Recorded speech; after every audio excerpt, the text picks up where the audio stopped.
کہ بسم اللہ میم کی زیر بتا رہی ہے، اللہ کو ملنا ہو تو زیر کی طرح عاجزی کرو، لیکن فقیر کے نزدیک ساتھ یہ بات بھی ہے، میم بسم اللہ، یہ جو میم ہے یہ اشارہ محمد رسول اللہ صلی اللہ علیہ وسلم کی طرف کر رہی ہے، اللہ کو ملنا ہے تو رسول اللہ صلی اللہ علیہ وسلم کی تابعداری کر کے ملے۔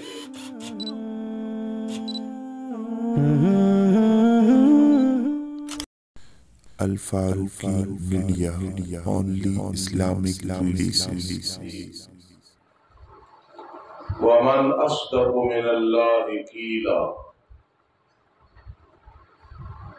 ومن اصدق من اللہ حدیثا۔ عزیز طلبہ کرام توجہ فرمائیں، تین چیزیں نزول قرآن، ضرورت قرآن۔ ضرورت قرآن میں یہ بات عرض کی تھی کہ جسم کی روح اور روح کی روح یہ قرآن مقدس ہے، تو ضرورت قرآن کا مطلب یہ کہ قرآن مقدس تو روح کی روح ہے، اگر یہ ہے تو روح ہے، اگر یہ نہیں تو پھر روح مردہ ہے۔ اس لیے لفظ قرآن کا معنی کیا ہے؟ وہ کتاب جو سب سے زیادہ پڑھی جائے۔ آپ دیکھیں دنیا میں کتنے حفاظ، قراء، پھر مرد و عورت، بچے بچیاں، پھر ناظرے، پھر تفسیر کے ساتھ، تو سب سے زیادہ اس دنیا میں پڑھی جانے والی جو کتاب ہے وہ قرآن مقدس ہے۔ تو ضرورت قرآن کیا ہے کہ یہ روح کی روح ہے، روح کی روح ہے۔ اب جو کل میں نے کہا تھا ترقی من الادنی الی الاعلی، حضرت عبداللہ ابن عباس رضی اللہ تعالی عنہما فرماتے ہیں ہر چیز کا ایک مغز ہوتا ہے، قرآن مقدس کا جو مغز ہے وہ خوامیم سبع ہے۔ یہ باتیں آپ کو پہلے پتہ ہے، مزید توبۃ الحبیب وغیرہ میں دیکھ لینا، پہلے سنو سلمان، یہ آسان ہے۔ ہر چیز کا مغز ہوتا ہے، قرآن مجید کا مغز اور خلاصہ خوامیم سبع ہے، اور ان کا مبدا ہے سورہ زمر، اور سورہ زمر کا دعویٰ ہے فَاعْبُدِ اللَّهَ مُخْلِصًا لَهُ الدِّينَ، اسی طرح ہے نا، اور فَاعْبُدِ اللَّهَ کا مطلب کیا ہے؟ فَادْعُ اللَّهَ، سبحان اللہ۔ تو پورے قرآن مجید کا مغز اور خلاصہ خوامیم سبع ہے، اس لیے ہمارے بزرگ شاہ توحید و سنہ والے وہ دورہ تفسیر میں قرآن مجید کے ترجمے میں خوامیم سبع پہ زور دیتے ہیں۔ تو خوامیم سبع کا جو مبدا ہے وہ سورہ زمر ہے، اور سورہ زمر کا دعویٰ ہے فَاعْبُدِ اللَّهَ، اور فَاعْبُدِ اللَّهَ کا مطلب ہے فَادْعُ اللَّهَ۔ میرے استادی قاری سلطان محمد مرتضی علی پنڈی گیب دارالعلوم فاروقیہ والے، کیونکہ انہوں نے 2 دفعہ دورہ تفسیر حضرت شیخ القرآن مولانا غلام اللہ خان رحمہ اللہ سے پڑھا تھا، اس نے ہمیں اس طرح ان کی طرز پہ پڑھایا، میں آپ کو ان کی طرز پہ پڑھا رہا ہوں اللہ کی فضل سے۔ اب مولانا کتنی آسان بات ہے، فَاعْبُدِ اللَّهَ مطلب ہے فَادْعُ اللَّهَ، اور پھر پورے قرآن مجید کا خلاصہ چونکہ سورہ فاتحہ میں ہے، سورہ فاتحہ کا دعویٰ ہے ایاک نعبد و ایاک نستعین، ایاک نعبد فاعبد اللہ و ایاک نستعین فادع اللہ۔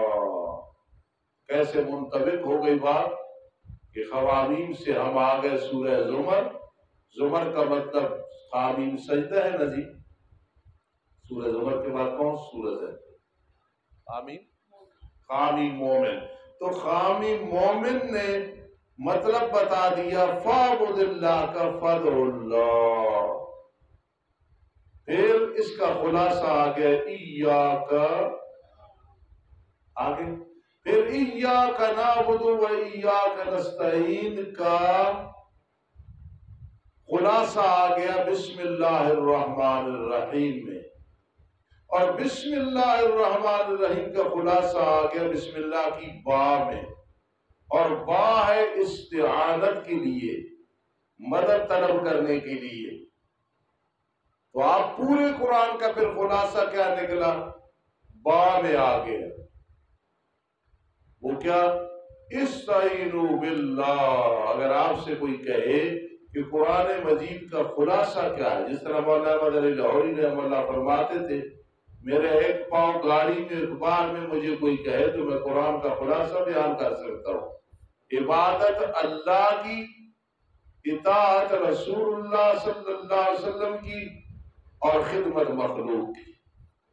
سمجھی بات کیا؟ عبادت اللہ ہی کی، فرمانبرداری اطاعت نبی اکرم صلی اللہ علیہ وسلم کی، اور آگے کتنی آسان ہے. آپ اگر کہیں بسم اللہ الرحمن الرحیم، اس کا خلاصہ بسم اللہ کی با میں ہے. با استعانت کے لیے شرم کامل. استعینوا باللہ.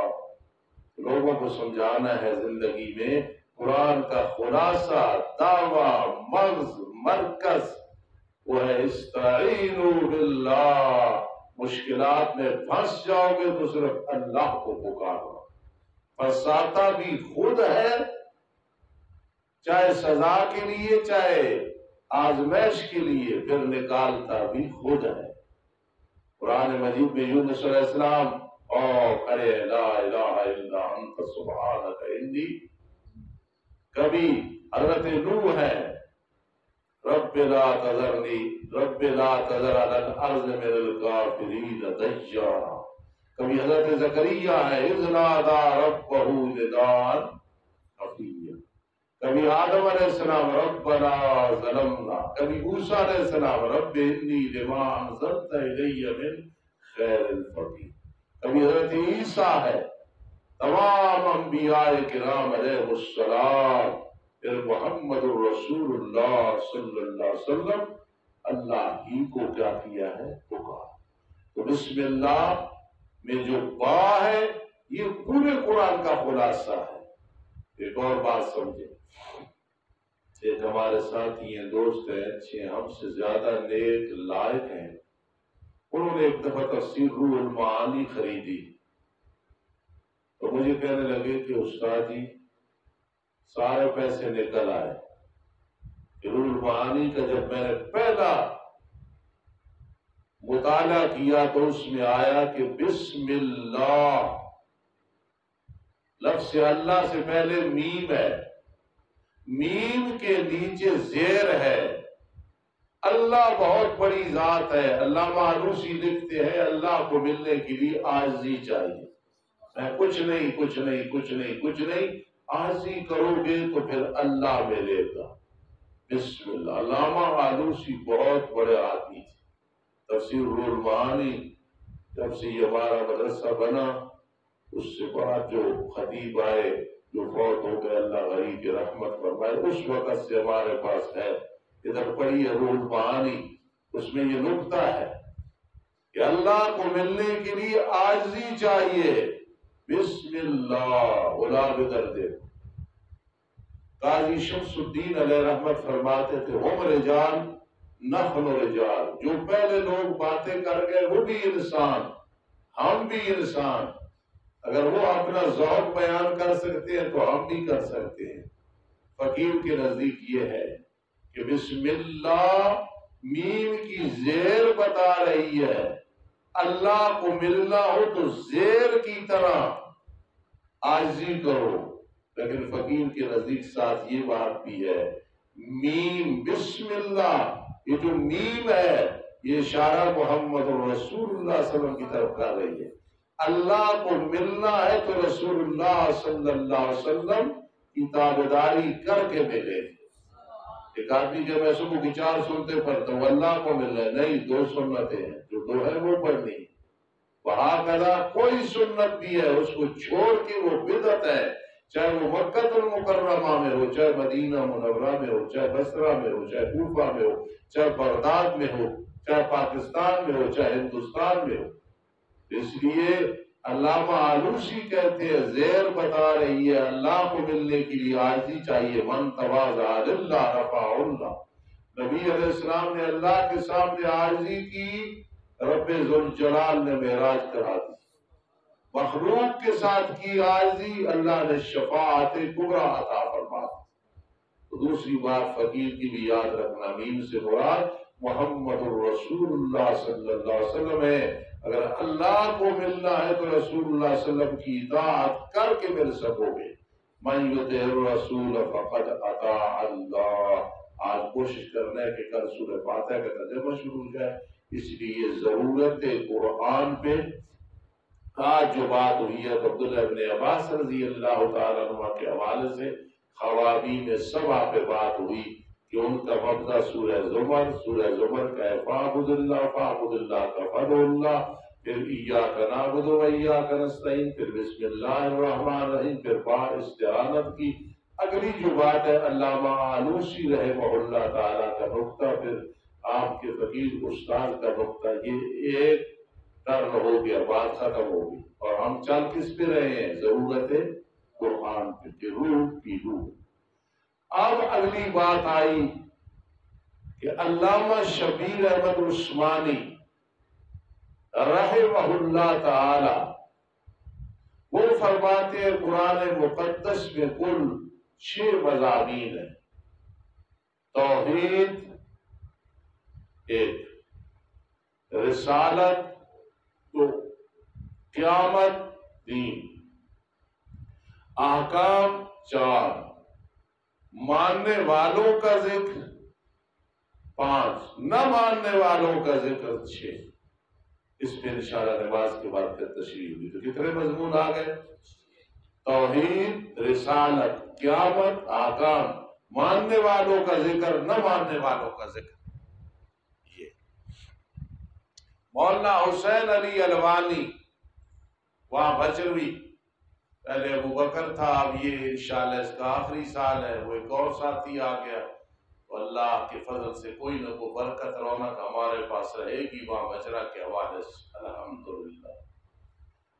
مولانا حسین علی الوانی فرماتے قرآن مجید میں 4 مسئلے ہیں، خالقیت، ربوبیت، حکومت اور شفاعت کاری کی نفی۔ کئی دفعہ آپ نے یہ سنا۔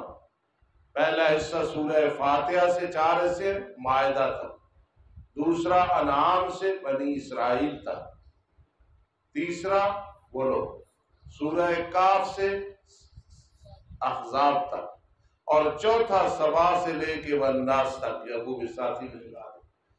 اور 4 حصے میں بڑے مسئلے 4 ہیں۔ پہلے میں خالقیت، ہر چیز کا پیدا کرنے والا اللہ، دوسرے ربوبیت، پالنے والا بھی اللہ ہے، وَمَا مِن دَابَّةٍ فِي الْأَرْضِ إِلَّا عَلَى اللَّهِ رِزْقُهَا وَيَعْلَمُ مُسْتَقَرَّهَا وَمُسْتَوْدَاهَا۔ اور تیسرے نمبر پہ حکومت، اور نیلوی شاہ صاحب رحمہ اللہ فرماتے برکات دہندہ، وہ بھی اس حصے میں بیان ہو رہا ہے۔ اور چوتھے حصے میں ہے شفاعت کاری کی نفی کی، قیامت کے دن زبردستی اللہ سے کوئی نہیں چھڑا سکے۔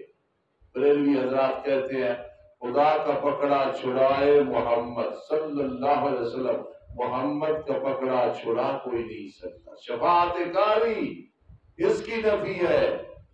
کوئی شفاعت اللہ کے مقابلے میں طاقت نہیں کہ اللہ جہنم میں بھیجنا چاہے اور پیر فقیر کہے نہیں ہم تو جنت میں بھیجیں گے، کوئی شفاعت کاری نہیں ہے۔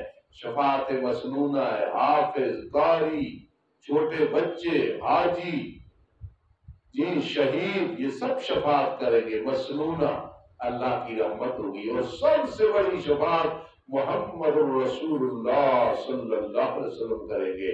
خالقیت، ربوبیت، اور تیسرے نمبر پہ حکومت، حضرت علی صاحب برکات ہندہ فرماتے ہیں، اور چوتھے نمبر پہ شفاعت کاری۔ انشاءاللہ نماز کے بعد آج اس سب کچھ ختم کریں گے، اور انشاءاللہ پھر کل سے ترجمہ شروع ہو جائے گا۔ ربنا تقبل۔ بسم اللہ الرحمن الرحیم۔ عزیز طلبہ کرام، اجمالاً بیان ہو چکا ہے کہ مولانا شبیر احمد عثمانی رحمت اللہ تعالی علیہ، جن کا ملک پاکستان بنانے میں بہت بڑا دخل ہے، فرماتے ہیں کہ قرآن مجید میں کل 6 مسئلے ہیں: توحید، رسالت، احکام، قیامت، ماننے والوں کے احوال، نہ ماننے والوں کے احوال، اور یہ اجمالاً قرآن مقدس میں موجود ہیں۔ الحمدللہ سے لے کے الرحمن الرحیم تک توحید ہے۔ پھر ایک بات سن لیں، یہ ہماری کتاب تحفۃ الحبیب جو بھی میرے سامنے ہے، اس کا نیا ایڈیشن ذل الرحمان صاحب انشاءاللہ اب چھپانے والے ہیں۔ یہ وہ کتاب ہے کہ اس کی تدریج میں دیکھ لیں مولانا طیب طاہری جیسا مفسر قرآن، اپنے زمانے کا اتنا بڑا مفسر، انہوں نے کیا لکھا ہے اس کے بارے میں، اور ہاکذا مولانا عطا اللہ بدیالوی مدظ اللہ علی نے کیا لکھا ہے، اور علماء نے کیا لکھا ہے۔ یہ تحفۃ الحبیب ہماری مستقل ایک کتاب ہے۔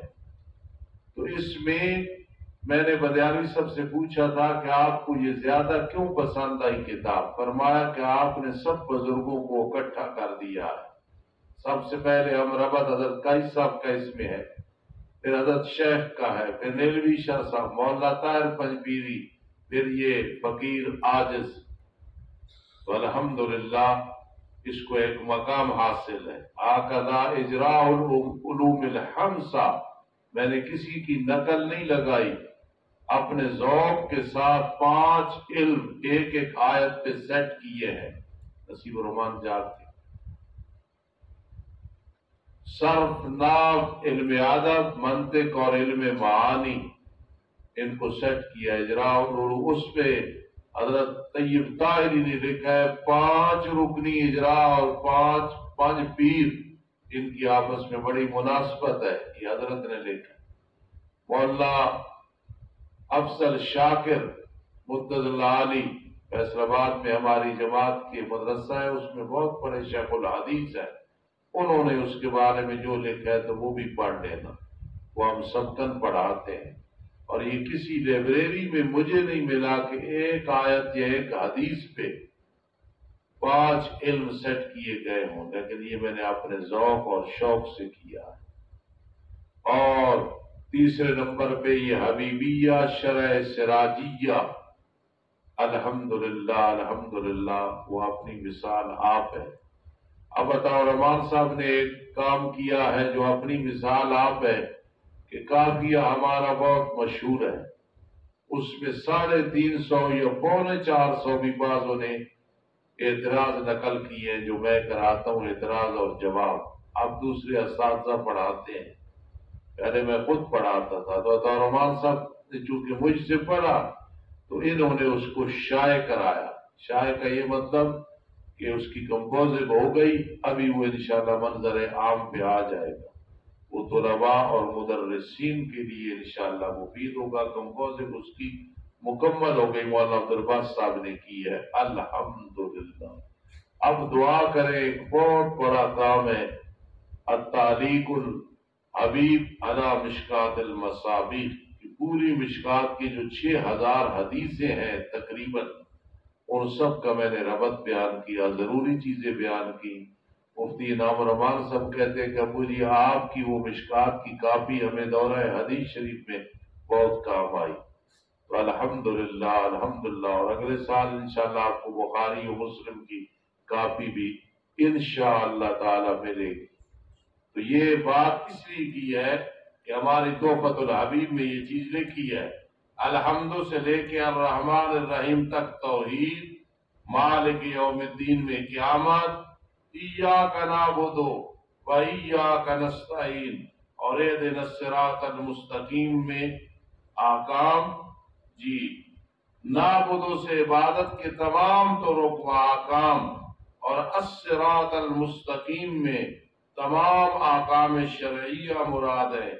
صراط الذین انعمت علیہم میں رسالت اور ماننے والوں کا ذکر ہے جی، اور جو ہے غیر المغضوب علیہم ولا الضالین نہ ماننے والوں کا ذکر ہے. یہ 6 مضامین ہیں، ان کو صحیح یاد کرنا ہے. ٹھیک ہے. الحمد میں توحید، مالک یوم الدین میں قیامت، ایاک نعبد و ایاک نستعین میں احکام، اہدنا الصراط المستقیم میں رسالت اور ماننے والوں کا ذکر، اور آگے غیر المغضوب علیہم ولا الضالین میں نہ ماننے والوں کا. مولانا حسین علی جو 4 فرماتے ہیں وہ میں نے بیان کر دیے ہیں، وہ پھر دہرا لیں. ایک بات ہے بس میں مختصر کروں گا کہ شاہ ولی اللہ رحمہ اللہ تعالی الفوز الکبیر جو ساتھی پڑھتے ہوئے یہ پڑھ لیے، حضرت کے نزدیک قرآن مجید میں کل 5 مسئلے ہیں. علم المخاصمہ، مناظرہ، ان کی عقیدے باطل ہے انہیں آؤ مناظرہ کرو، آؤ جواب دو. علم الاحکام، حکم کا ذکر. تذکیر بآلاء اللہ، اللہ کی نعمت بیان کر کر کے نصیحت. فبأي آلاء ربكما تكذبان. اور چوتھے نمبر پہ تذکیر بأیام اللہ، سابقہ امتوں کے واقعات، فلاں نے ایسے کیا، ایسے عذاب آیا. اور 5ویں نمبر پہ ہے تذکیر بما بعد الموت، مرنے کے بعد جو کچھ ہونا ہے اس کے بارے میں نصیحتیں کرنی. اس پہ بڑی تفصیل ہے لیکن آپ سمجھدار ہیں. 5 علم ہیں، 5 مضمون ہیں. علم المحاسبہ، علم الاحکام، تذکیر بآلاء اللہ، تذکیر بأیام اللہ، تذکیر بما بعد الموت، جس طرح کے فوز الکبیر میں موجود ہے. یہ بھی لکھنا ہے، چیک کرنے. کل اچھا آج والا بھی، کل والا بھی سبق آج چیک کرنا ہے انشاءاللہ. آپ انشاءاللہ کل سورہ فاتح شروع کریں گے، لیکن ایک بات سمجھ لیں، یہ ضروری ہے. قرآن مجید کی تعریف کیا ہے؟ جنہوں نے حسامی پڑھی ہے اس میں دیکھ لینا. وَالْكِتَابُ الْمُنَزَّلُ عَلَى الرَّسُولِ صلی اللہ علیہ وسلم المکتوب فی المصاحف المنقول عنہ نقلا متواترا بلا شبہۃ. میرے پنڈی گھیب والے استاذ جو نہ ہوتے تو ہم مدرس نہ ہوتے، خطیب نہ ہوتے. چند دن پہلے میں نے عرض کی استاد جی اس دفعہ جو میں آپ کی طرز پہ قرآن مجید پڑھانے لگا ہوں یہ 46ویں درس، بہت خوش ہوئی ہے بہت. اور کبھی کبھی میں کہا کرتا ہوں استاد جی آپ کے بڑے شاگرد ہیں، میں نالائق عاجز کمزور ہوں، لیکن جتنا میں نے آپ کا صدقہ جاریہ پھیلایا ہے قرآن کی تفسیر کے حوالے سے آپ کے کسی شاگرد نے نہیں پھیلایا ہوگا. 46ویں دفعہ میں اس مدرسے میں اللہ کا قرآن ترجمہ و تفسیر کے ساتھ پڑھا رہا ہوں. لڑکوں کو پڑھایا، نمازیوں کو درس دیا، شہریوں کو پڑھایا، گھر پڑھایا، بچیوں کو 4 دفعہ پڑھایا. الحمدللہ. تو بھائی قدر کرے قرآن کی. وَالْكِتَابُ الْمُنَزَّلُ عَلَى الرَّسُولِ، کتاب اتاری گئی رسول اللہ صلی اللہ علیہ وسلم میں. المکتوب فی المصاحف، مصاحف میں لکھی گئی.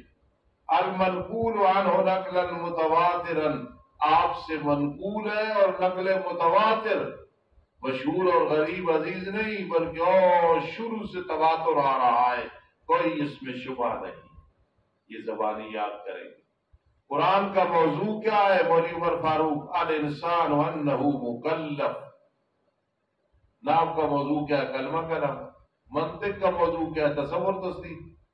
تو قرآن کا موضوع کیا ہے؟ الانسان، انسان. اسی لیے حذیفہ ہمارے بزرگ مولانا موسیٰ خان بازی رحمہ اللہ تعالی فرماتے تھے کہ اسم اعظم انسان ہے. کئی کہتے ہیں نا اللہ، تعالی رب، یہ اسم اعظم ہے۔ حضرت فرماتے تھے اسم اعظم جو ہے وہ لفظ انسان ہے، انسان جب انسان بن جاتا ہے اسم اعظم ہے، اللہ ساری دعائیں قبول فرماتا ہے۔ تو بہرحال قرآن کا موضوع ہے الانسان، لیکن من حیث انہ مکلف ہے، اللہ کے احکام اس پہ ضروری ہے کرنے۔ لا یکلف اللہ نفسا الا وسعها۔ قرآن کی غرض کیا ہے؟ مولوی غلام کہتے ہیں استاد جی، سعادت الدارین، سعادت کہ دنیا و آخرت کی سعادتیں نصیب ہو جائے، برکتیں نصیب ہو جائے۔ اسامہ کے والد صاحب ہمارے بھائی ہیں صفی صاحب، اللہ انہیں خوش رکھے، مجھے کہنے لگے کہ میں نے اسامہ سے قرآن سنا 5-6 مقام سے، تو اس نے بہت بہترین ترجمہ سنا، تو میں اس پہ مطمئن ہوں۔ اس لیے حقیقت بیان کرنی یہ فخر نہیں ہوتا۔ آپ خیال کریں بہت کم جگہ ہوں گی پاکستان میں جہاں اس طرح پہ قرآن پڑھا جاتا کہ پورا سال قرآن کی خدمت ہوتی ہے۔ کیوں؟ علوم فنون آدمی پڑھ لے اور قرآن نہ پڑھے تو پھر کیا فائدہ؟ اس لیے غرض قرآن ہے سعادت الدارین، دنیا و آخرت کی سعادتیں، نیک بختی۔ باقی ایک بات سمجھ لیں، تفسیر فسر سے ہے۔ فسر کا معنی ہوتا ہے وضاحت کرنا۔ اسفروا بالفجر، صبح کی نماز روشنی میں پڑھا کرو، فإنہ أعظم للأجر۔ تو تفسیر کا معنی کیا ہے؟ وضاحت کرنا، بیان کرنا۔ اس کی پہلے 2 قسمیں ہیں، محمود اور مذموم۔ محمود کی پھر 4 قسمیں، سب سے اعلیٰ ہے تفسیر القرآن بالقرآن، القرآن یفسر بعضہ بعضا، قرآن کا بعض حصہ بعض کی تفسیر کرتا ہے۔ عبداللہ میرا تو تھوڑی توجہ کر دے، میرے ٹائم دے دے، معذرت چند گلیں رہ گئی، پھر اپنی کشکڑ شروع کر دے۔ القرآن یفسر بعضہ بعضا، جی۔ پھر اس کے آگے 2 قسمیں ہیں، متصل کے ساتھ ہی بذات آ جاتی ہے، کلوا واشربوا حتی یتبین لکم الخیط الاسود من الخیط جی یتبین لکم الخیط الابیض من الخیط الاسود منفصل واللاتی یاتین الفاحشہ، کہاں آیا؟ پھر آگے اس کی تشریح آئی، الزانیۃ والزانی، یعنی ایک قرآن کی تفسیر قرآن کے ساتھ متصل ہو جاتی ہے اور ایک منفصل ہوتی ہے، یہ دونوں مثالیں اس سے دہرا لیں۔ دوسرا ہے قرآن کی تفسیر نبی علیہ السلام کے اقوال اور افعال کے ساتھ، لِتُبَيِّنَ لِلنَّاسِ مَا نُزِّلَ إِلَيْهِمْ۔ اور تیسرے نمبر پہ ہے قرآن مجید کی تفسیر اقوال صحابہ کے ساتھ، اقوال صحابہ کے ساتھ، فَإِنْ آمَنُوا بِمِثْلِ مَا آمَنْتُمْ بِهِ۔ اور چوتھے درجے کی تفسیر ہے بِأَقْوَالِ التَّابِعِينَ، صحابہ کو جنہوں نے دیکھا حالت ایمان میں، یا صحابہ نے دیکھا انہیں حالت ایمان میں، پھر اسی بھی موت آئی۔ یہ ہو گئی 4 درجے ہیں۔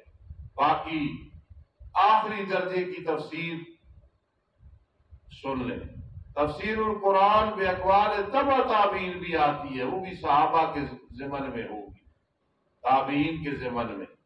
اور تفسیر قرآن کی نحوی صرفی لغت کے قواعد کے ساتھ، یہ بھی چیزیں اصلاً 4 ہیں، یہ 2 بھی اسی کی ضمن میں آتی ہیں۔ اور تفسیر مضمون کیا ہے؟ وہ ہے تعریف کرنا، اپنی طرف سے معنی بیان کرنے، اپنی رائے کے ساتھ بیان کرنا۔ جس طرح ایک بغیرت کہتا ہے قرآن مجید میں مسلمان ہو کہ یہ مسلمان نہیں ہے، لیکن دعویٰ کر کہتا ہے کہ قرآن مجید کے 7 مقام ایسے ہیں جو قرآن کے نہیں ہیں۔ جانتی یہ قرآن مجید وہ کتاب ہے، اِنَّا نَحْنُ نَزَّلْنَا الذِّكْرَ وَإِنَّا لَهُ لَحَافِظُونَ۔ قرآن مجید محفوظ کتاب ہے، محفوظ، اس کی حفاظت کا ذمہ اللہ نے لیا ہے۔ اس لیے دوسری قسم تفسیر کی مضموم ہے، مضموم سے وہ یہ مراد ہے اپنی طرف سے تفسیر کرنا۔ جب تک قرآن سے، حدیث سے، صحابہ کرام کے اقوال سے، تابعین کے اقوال سے، تبع تابعین سے نہ ملے وہ مذموم ہے۔ تو تعریف کس کو کہتے ہیں؟ کلام اللہ کا ایسا مطلب بیان کرنا جو قرآن کے ظاہری عقیدے اور محکمات کے بالکل خلاف ہو، یہ اس کو تعریف کہتے ہیں۔ یہ شیعہ نے بھی کی ہے، یہ مرزائیوں نے بھی کی ہے، اور یہ بریلویوں نے بھی کی ہے۔ بہرحال تعریف کے مطلب غلط بیان ہے۔ ایک تعویل ہوتی ہے، ایسی تعویل کرنا جو ظاہری عقیدے کے خلاف بھی نہ ہو، محکمات سے بھی آدمی حافظ نہ نکلے، وہ تعویل ہوتی ہے۔ تعویل اور ہے اور تحریف اور ہے۔ تفسیر صحیح وضاحت بیان کرنی، تعویل ایک لفظ کے کئی معنی ہیں، کسی کو ترجیح دینا، اور تحریف غلط مطلب بیان کرنا۔ جو کچھ مجھ سے ہو سکا آج الحمدللہ پہلے سالوں سے پہلے ہم فارغ ہو گئے، کل انشاءاللہ سورہ فاتحہ شروع کریں گے ترجمہ تشریح۔ آپ کی مہربانی، آپ نے ابتدا بہت اچھی کی۔ بعض ہر سال تبدیلی ہوتی ہے، اس دفعہ کچھ چیزیں آپ کو ملی جو پہلے نہیں، پہلے کی نہیں جو بعد نہیں، کئی پرانی چیزیں ہوں تو میرے تفسیر میں قرآن مجید میں دیکھ لیا کرو۔ انشاءاللہ فائدہ ہوگا۔ اللہ آپ سب کو قرآن کا خادم بنائے۔ بڑی خوشی ہے کہ کل انشاءاللہ ہم اپنا سبق شروع کریں گے۔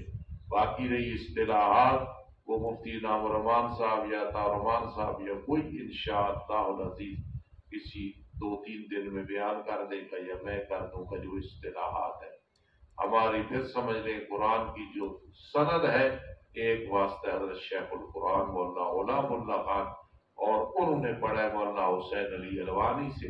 اللہ کے فضل سے ہماری یہ سند قرآن مجید میں بہت عالی ہے، اور حدیث میں صرف میرا ایک واسطہ انور شاہ کاشمیری رحمہ اللہ تعالیٰ تک، وہ بھی سند الحمدللہ عالی ہے۔ ہماری سراجی کی سند میں نے پڑھا استاد عبدالقدوس صاحب سے، انہوں نے پڑھا استاد مولانا نور محمد صاحب سے، اور حضرت نے پڑھی انی والے بابا جی سے۔ تو یہ بھی بڑی زبردست جو ہے نا یہ سند ہے۔ الحمدللہ رب العالمین والعاقبۃ للمتقین والصلاۃ والسلام علی رسول محمد وآلہ واصحابہ اجمعین۔ اللہ باران رحمت نازل فرما، اللہ باران رحمت نازل فرما۔ اللہ ہمارے بہن بھائی رشتہ دار دوست دشمن جس پریشانی میں ہے سب کی پریشانی کا حل فرما۔ یہ جو ابو بکر بیٹھا ہے اس کے والد صاحب عبدالرؤوف صاحب ہمارے چھوٹے بھائی ہیں، ان کا کوئی کام ہے، ان کے لیے دعا کرو، اللہ آسانیاں پیدا فرما، اللہ ان کے معاملے میں آسانیاں پیدا فرما، اللہ ہم سب کی مشکلات کا حل فرما، اللہ ہم سب کے دلوں کو قلب سلیم بنا دے، عقل سلیم بنا دے۔ اے اللہ دین پڑھنے پڑھانے میں جو لطف آیا ہے اللہ شاید یہ پھر جنت میں آئے، اللہ ہمیشہ کے لیے ہمیں نصیب فرما۔ اللہم فقہنا فی الدین، اللہم وفقنا لخدمت الدین۔ اللہ میرے شاگردوں کے شاگرد اللہ انہیں میری اولاد کی اولاد سب کو دین کے ساتھ وابستگی نصیب فرما۔ میری بیٹیاں، میری بہویں، میری پوتیاں، میری نواسیاں، نواسے، پوتے، اللہ سب کو دین کی خدمت کے لیے قبول فرما۔ اللہ میرے والدین، میرے اساتذہ جو فوت ہو گئے ان کی قبروں کو نور سے بھر دے۔ اللہم ارحمہم، اللہم ارحمہم، اللہم ارحمہم، اللہم اغفرہم، اللہم ارحمہم، اللہم اعذہم من عذاب القبر، اللہم ادخلہم فی جنات النعیم۔ اللہ قرآن کی تلاوت کرتے ہوئے اے اللہ قرآن پڑھاتے ہوئے موت دینا تیرا کرم فضل ہوگا، اسی کام کے ساتھ جوڑے رکھنا۔ اللہ اس مدرسے کو دن دگنی رات چگنی ترقیاں نصیب فرما، آمین یا رب العالمین۔